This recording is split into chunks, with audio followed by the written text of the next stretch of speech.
Of all of the things that we've built in the garden, the one that I'm most proud of is probably our little pond. And I'll share with you why I think every garden needs a pond and how easy it is to add one to your own garden.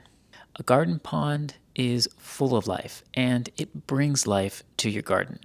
Everything benefits by having a source of water, and a pond, even a small one, makes a big difference. As gardeners, we often talk about our gardens as oases for insects and animals, especially in places that don't have a lot of biodiversity, like urban areas or lawn-covered suburbs. We can think of ponds in the same way. If you're planting for pollinators or biodiversity, a pond should definitely be part of that equation. Ponds provide a place for insects and amphibians to grow. It's a source of water for insects and other animals, and brings you the opportunity to add a variety of plants to your garden as well. I love the bright sunny yellow of the spring flowering marsh marigolds, and then come the irises, and the water lilies start blooming in July and continue up until frost. We have 2 small ponds that we built, and we added a bog garden section to one of them, where we can also grow irises,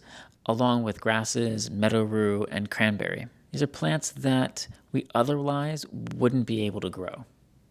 Now, building a pond doesn't need to be difficult or expensive, and you don't need to build a massive aquascape.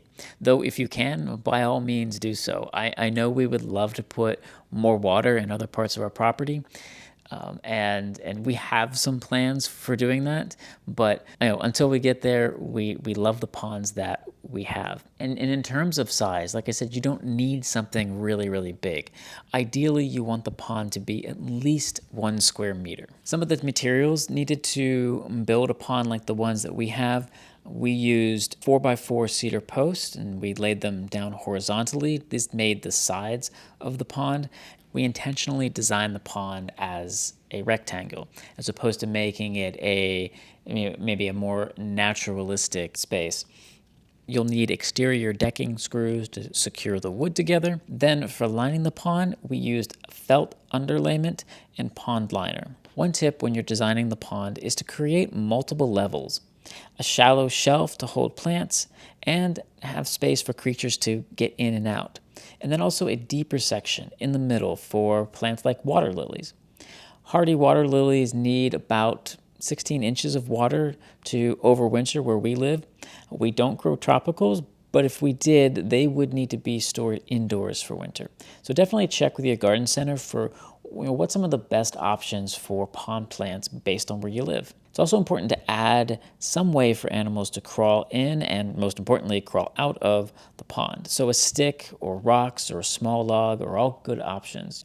Ponds this size require little to no maintenance. We let the leaves fall in the autumn to break down and feed the plants. We use hornwort as an oxygenator. And yes, we do get algae.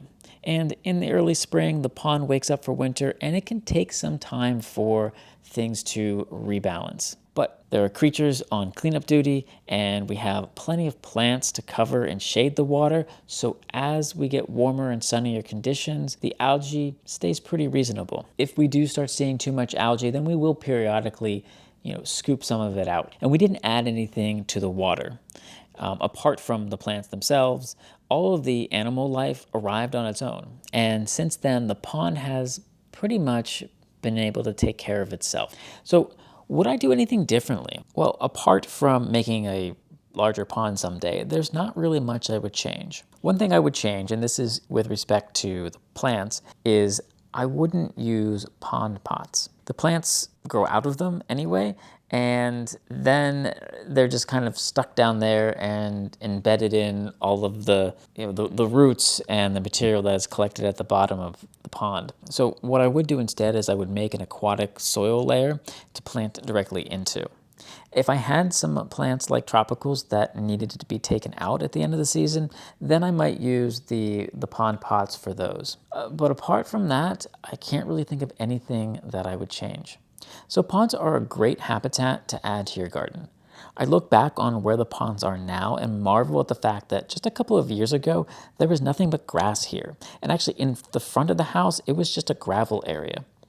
Now I can watch birds taking a bath and see the dragonflies flitting around and their frogs living in and around the pond. The change is dramatic in all of the best ways. So I hope you consider adding a pond to your garden. Even a small pond can make a big impact for the wildlife in your area. And if you have a pond, let me know in the comments about what your favorite things are. Thanks for watching, and I will see you in the next one.